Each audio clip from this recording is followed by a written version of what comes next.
গত মাসে একটা বড় কোম্পানিতে ইন্টারভিউ দিয়েছিলাম। আজ এইচআর থেকে ফোন করে কনফার্ম করলো আগামী মাসে জয়েনিং। স্যালারি বর্তমানে দ্বিগুণ। আমার কেন জানি মনে হচ্ছে প্রায় দ্বিগুণ স্যালারির জবটা বিথি আর বিথির মেয়ের জন্যই হয়েছে। না হয় গত 12 বছরে আমি মনে হয় 12টা ইন্টারভিউ ফেস করেছি। অনেক ভালো ইন্টারভিউ দিয়েও 10% বাড়তি স্যালারিতে কোথাও ঢুকতে পারলাম না। অথচ এখন কোনো রকম প্রস্তুতি ছাড়াই হঠাৎ ইন্টারভিউ ফেস করে চাকরিটা হয়ে গেল, তাও আবার দ্বিগুণ স্যালারিতে। অবিশ্বাস্য ব্যাপার। অসহায় বোন ভাগ্নির রিজিক হয়তো আল্লাহ আমার মাধ্যমেই পাঠাচ্ছেন। যাক, বাসায় গিয়ে বিথিকে বলবো আর যেন চিন্তা না করে। আগামী মাস থেকে হাত খরচ বাবদ ওকে কিছু টাকা দেব, যেন ওদের মা মেয়ের প্রয়োজন মেটাতে পারে। সে সাথে একটা সেলাই মেশিন কিনে দিব। বিয়ের আগে যুব উন্নয়ন থেকে ওর সেলাইয়ের উপর প্রশিক্ষণ নেওয়া ছিল। সেই অভিজ্ঞতাকে কাজে লাগিয়ে ঘরে বসেই যেন অনলাইনে একটা ছোটোখাটো বিজনেস দাঁড় করাতে পারে। আমার বিশ্বাস বিথি বেশ খুশি হবে আমার পরিকল্পনা শুনে, এবং একজন সফল উদ্যোক্তাও হতে পারবে নিজের পরিশ্রম আর বুদ্ধিমত্তা কাজে লাগিয়ে। এসব ভাবতে ভাবতে বাসের হেল্পার যখন আজমপুর আজমপুর বলে ডাকতে লাগলো, তখন ভাবনায় আমার ছেদ পড়ল। বাস থেকে নেমে বনফুল থেকে 2 কেজি মিষ্টি নিলাম। ছোটবেলায় বিথি মিষ্টি খুব ফেভারিট ছিল। তাছাড়া নতুন জবের সুসংবাদটা খালি মুখে দেওয়া খুব বেমানান হবে। সারাদিনের ক্লান্তি আর ঘামান্ত শরীর নিয়ে যখন বাসার সামনে আসে, দেখি চেনা অচেনা অনেক মানুষের ভিড়।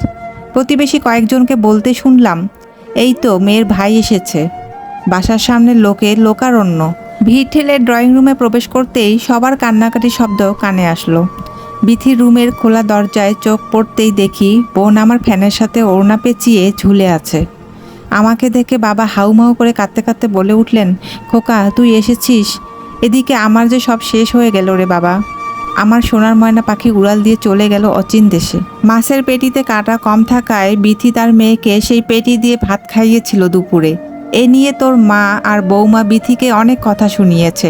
তাতেই পাখি আমার অভিমান করে আত্মহত্যা করে ফেলল। আমি যেন এক মুহূর্তে পাথর মূর্তি হয়ে গেলাম। মাকে দেখলাম মেঝেতে বসে খাটে মাথা ঠেকিয়ে বিলাপ করে কাঁদতে। আমার স্ত্রী লুনা বিথির মেয়েকে কোলে নিয়ে কাঁদছে। আমার বাকি 2 ভাই বোন খবর পেয়ে বিকালেই চলে এসেছে। আমার ফোনের চার্জ শেষ হয়ে অফ হয়ে গিয়েছিল, তাই কেউ কিছু জানাতে পারেনি। লোকজন বলাবলি করছে থানায় খবর দেওয়া হয়েছে।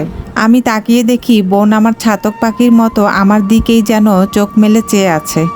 হাতের চুড়িতে ভাঁজ করা একটা চিরকুট পাওয়া গেল। তাতে ছোট বড় অনেক কষ্টের কথা লেখা আছে। ভাইয়া তুই এসেছিস। বিশ্বাস কর ভাইয়া, এত সুন্দর পৃথিবী ছেড়ে এত তাড়াতাড়ি মোটেও আমি যেতে চাচ্ছিলাম না, কিন্তু কি করব, উপায় যে আর আমার ছিল না। পৃথিবীটা আমার জন্য জাহান্নাম হয়ে গেছে। আমার মেয়েটাকে তুই দেখে রাখিস ভাইয়া, পারলে আমাকে ক্ষমা করিস। আমি তোদের বোঝা ছিলাম, তাই বোঝাটাকে নামিয়ে মাটি চাপা দিয়ে দিস চিরদিনের জন্য। মা আর ভাবিকে বলিস ভালো থাকতে, শান্তিতে থাকতে। আমি আর জ্বালাতন করব না কোনো দিন। সবাইকে নিয়ে খুব ভালো থাকিস ভাইয়া। এরকম শত শত মেয়ে আছে যারা ডিভোর্সের পর বাপের বাড়িতে এসে পড়ে থাকে, কিন্তু বাপের বাড়িটা শেষ পর্যন্ত তাদের জাহান্নামে পরিণত হয়, যার প্রমাণ আমরা এই গল্পের মধ্যেই পেয়ে গেলাম। গল্পটা ভালো লেগে থাকলে আর ফুলের ভালোবাসা পেতে চাইলে সবাই লাইক কমেন্ট শেয়ার করে আমার পাশেই থাকবেন। সবাইকে আল্লাহ হাফেজ।